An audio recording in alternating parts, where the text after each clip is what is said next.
The last daily goal I have every day is to practice saying thank you and being grateful. This is one of the most notably absent goals I had for a lot of my life. I very rarely would practice saying thank you and being grateful. Today, this is one of the easiest things I can accomplish, and I've already done it lots of times today. The most simple prayer you can make is just thank you. Thank you. That's it. And I try and say thank you inside my head as many times as I can today because I find when I'm grateful, everything in life is accepted and taken easily in stride. When I'm grateful, I say things like this. When someone messes up or does something that doesn't work, I thank you for being here and for giving a try at this today. Well, that's okay. I mess things up frequently. When I'm grateful, when someone gives me a compliment, I don't get my ego all blown up for it. I say something like, "You're welcome. I appreciate you giving me the chance to do this today." I return gratitude back to another person instead of trying to hoard all of it myself. And most importantly today, when I'm able to say thank you on a regular basis, it's like I'm putting a deposit in a bank. And then when I have a bad mood, when I'm struggling, if I can still say thank you in the middle of it just a little bit and make some withdrawals from remembering how grateful I am, I get through it with some grace and dignity. A person who's not grateful often makes trouble where there's not any. For a lot of my life, I was not grateful and I would go stir up trouble in all these kinds of places because I was running on the energy that everyone and everything else was wrong. I needed to go fix the world. The world was messed up and I needed to go fix it. So I'd go meddle in things all the time, and that didn't make much time for me to practice any kind of daily goals. I had so much work to do to go change the world. That's a huge task. The huge task today that I work on is practicing gratitude throughout doing these 10 goals. That's a big task, to try and be thankful throughout each step of the day. And the best part about gratitude, practicing it, and being thankful is the humor that comes in the middle of something tragic, something aggravating, something depressing.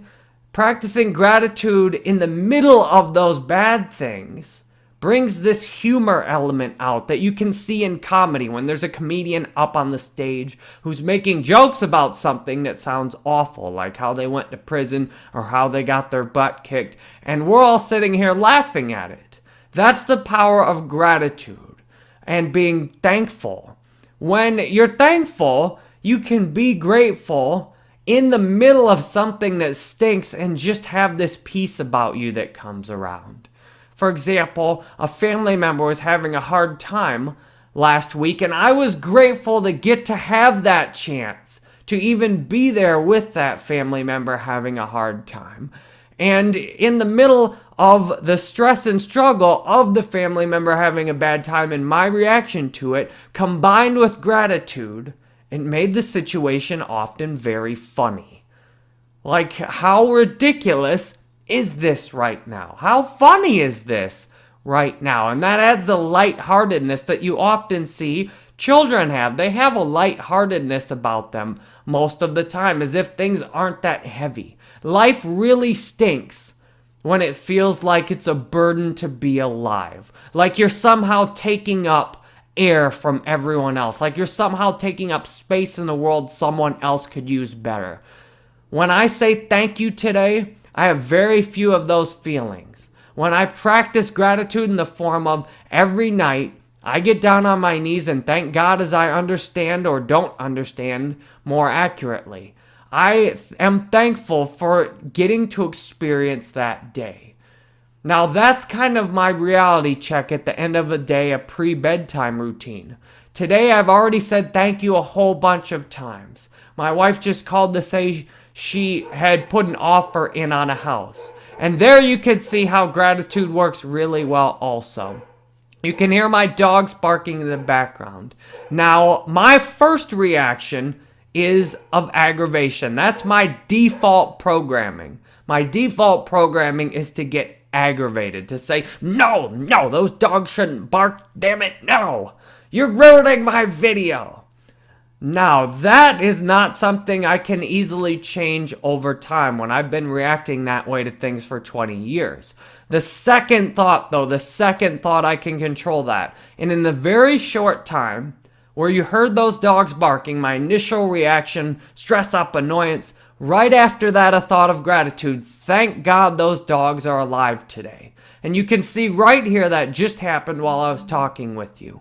And same thing, I just got a text message right now. Thank God whoever's sending that, which it is likely, I'm guessing it's my wife. I just talked to her. She's probably on her way home. Thank God she's alive to be able to send me this text and make her way home. Now you can see the fantastic difference that makes in practicing gratitude today. And there, even in those little things, I've accomplished that daily goal of gratitude. And yet, I can keep doing it and accomplishing it over and over. Some days, I practice gratitude hundreds, if not thousands of times, saying thank you, thinking about how thankful I am of each individual part of my life. And that is what wraps all 10 of these goals together in a peaceful life, coexisting with every other human being and every other part of this life. This gratitude is what connects and makes all of these goals really shine together. It makes and binds a complete system together out of love and grace that then gives me an amazing life today. I'm thankful to live and to have the chance to share here with you. You can tell I have so much gratitude. You are watching this with me right now. It means a lot. You're taking your time to watch this with me right now, and I appreciate it. Thank you.